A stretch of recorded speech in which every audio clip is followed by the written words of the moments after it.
આપણા ગોકુળમાં આવી ગઈ. પણ નંદ બાવાનો દ્વાર આજ છે. ગોપી ઊભી છે ને મળી લઉં. જય શ્રી કૃષ્ણ. જય શ્રી કૃષ્ણ. તમે કોણ? હું ચંપાબેન. ચંપાબેન દહીણું ધરાવવા નીકળી હતી. હા. મને એમ થયું કે જશોદાબેન ને મળતી જાવ. જશોદા માને મળું છું. અહીંયા ઉભા રહ્યો, હું રજા લેતી આવો. હા, એને કહીજે કે તમારા બેન છે. એ હા.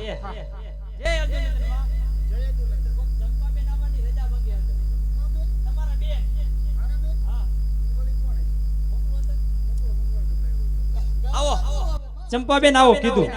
હા હા. જય શ્રી કૃષ્ણ. જય શ્રી કૃષ્ણ બેન. જય શ્રી કૃષ્ણ. જય શ્રી કૃષ્ણ. જય શ્રી કૃષ્ણ. ઓય મારા બાપા. જશોદાબેન. ચંપાબેન. હા હા. આવો. હા, હમણાં મારું શરીર પાછું પડી ગયું. ક્યાં પાછું પડી ગયું? વધી ગયું એમ કયો? દાયણું જરાવા નીકળી હતી. હા. એટલે મને એમ થયું કે જશોદાબેન ને મળી નથી. સારું કર્યું. આપણે એક ગામનું છે ને, હું ચંપાબેન. હા, હવે ઓળખાણ પડી. સારું કર્યું તમે આવ્યા. શા માટે આવ્યા? એટલે મને એમ થયું કે કાનાને રમાડતી આવું. ઓ, કાનાને રમાડવા આવ્યા. પણ બેન, કાનો અત્યારે સૂતો છે.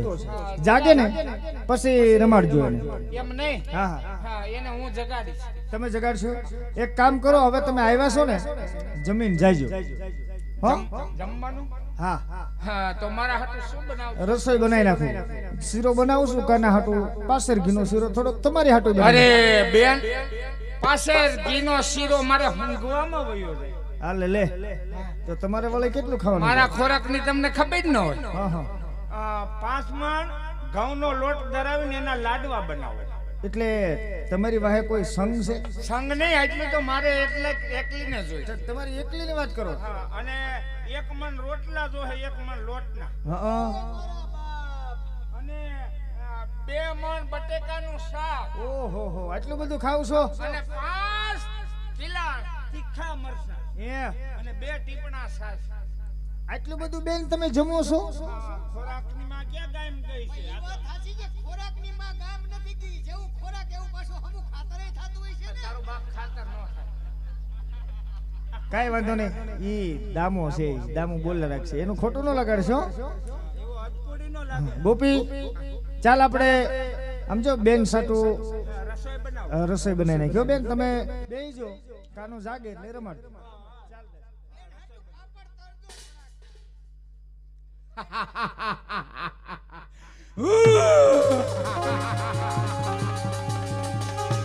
જશોદાબેન ને ખબર નથી કે આ ચંપાબેન નથી, માસી પોતના છે.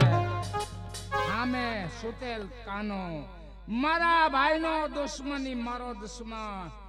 પડખે આ દામો છે, એને પ્રસાદી દેવી જ જોશે.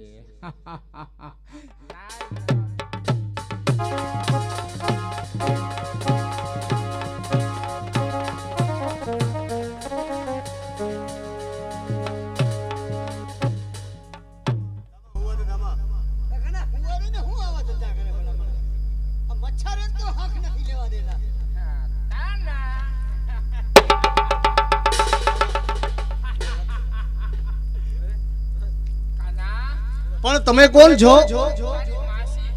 મારા માસી? મરે તારી માસી આયા હું ગુડાની પાસી તને ઘરે દઈ દઉં ફાસી તો કોઈ દિવસ ના આવ પાસે.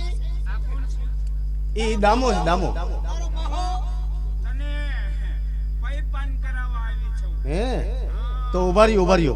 મારા ભાઈને ઉઠાડ દામાને. તારા ભાઈને ઉઠાડી અને પ્રસાદ પેલા દો. કાકા મારે નથી ખાવું તો ખાઈ લે. તું હે ને ઈ છોકરો સંડાસ ફેર્યો છે, વારી નાખજે જા. છોકરો નહીં, માસી એવા છે આપડા. ક્યાં માસી ગયા?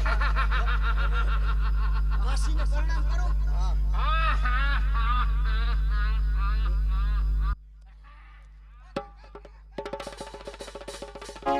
દામા, આ માસી પૂતના રાક્ષસ છે, બરોબર? હે નવરાવા પૈપાન કરાવવા. હા. કાકા તો મારે પૈપાન કરવું છે. દીકરા તને પ્રસાદ પેલા દેવાનો. મારી વાત સાંભળ. એના ધાવણમાં એટલું ઝેર છે ને કે તું તો મરી જવાનો. ભૂખના પેટની મુખ દામા તું ઉપાધિ કરીને આવજો હવે ઈ છે ને હું બરોબર અહીંયા જો તું તો ત્રિલોકનો નાથ છે અને તારી લીલાને કોઈ ભૂગ્યું છે કાનભાઈ આ માસીને તો એમ જો એક જ ફેરામાં આમ જો ઉપર પુગાડી દે મારી હારે ચાલ તું. હા, હું આવી હાય, છું. હાય. હાય, હાય, હાય.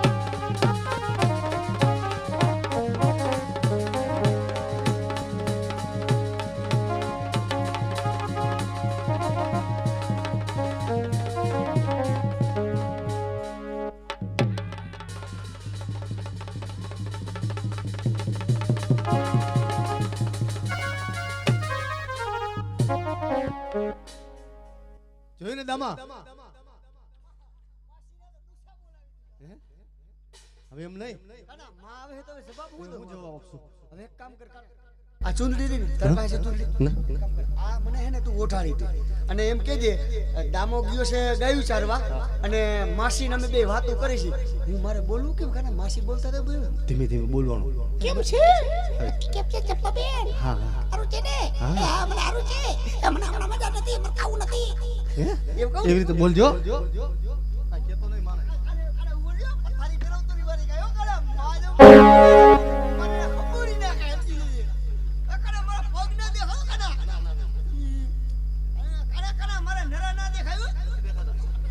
એટલે કાના પ્રણામ બેટા હવે જમવાનું તૈયાર થઈ ગયું છે હા દામો કહી ગયો અને માસીને બધાને હાલો જમવા ગાયું ચારવા વળી પાછો એકલો તો માસીને જગાડો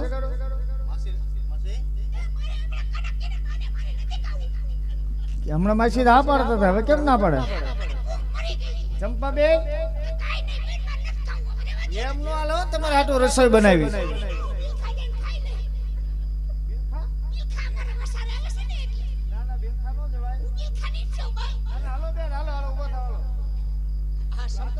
સંપાબેન નથી આ તો સંપો ભાઈ છે હવે માં આવા ધંધા કરે છે તમને કાઈ ખબર છે માં આ તો કાનો હતો બરાબર આ એના મામા નથી મહાબલી કંસ હા હા એના મામા મહાબલી કંસ અને એની માસી પૂતના રાક્ષાણી હતી ઓ અને પૂતના માસી કાનાને મારવા માટે આવ્યા હતા માં રમાડવા નહોતા આવ્યા કાનાને મારવા માટે આવ્યા હતા કાનાને કાઈ નથી થયું માં ના માં કાનાને કાઈ નથી થયું તો કાનાએ મને ના પાડી નગર મારી પથારી ભરી જાત માં આ તો કાનો ભગવાનનો અવતાર છે માં હું ક્યાં કોઈનો અવતાર છું સાચી વાત છે મારા કાનાને કાઈ ન થાય કાનો ભગવાનનો અવતાર છે હું ક્યાં કોઈનો અવતાર છું મારી પથારી ભરી જાતી તું શેનો અવતાર નથી ના રે ના હાંડડાનો અવતાર છું હવે કાઈ વાંધો નહીં આમ જો હવે જમી લો તમે અને પાછા તમે ગાયું ચારવા ગયા બરોબર અમે એકલાની જગ્યા કાના ના પડતો કાના કાના કેવા કેવા ધંધા આપણા માથે કેવા જો પેલા અમે પેલા ગયા ને માં તો બગલો આવ્યો એમ બગલામાં તમે ધોરા જોઈ આવી છે ધોરા હા. આ બગલાને તો અડધો કારો અને માથું લાલ એમ એવું બગલો હતો બિસાડો હાલીનો તો હતો માં. ખાલી આમ આમ કરતો હતો તોય સાસ મને મારી દીધી હે હવે આમ જો 4-5 ગોળ એ બધા હારે જાય એકલા ન જાતા હો હાલો કાના હવે અને ગોપીઓ નહીં લેતા જઈએ. આપણે બધા હારે બરોબર હાલો હાલો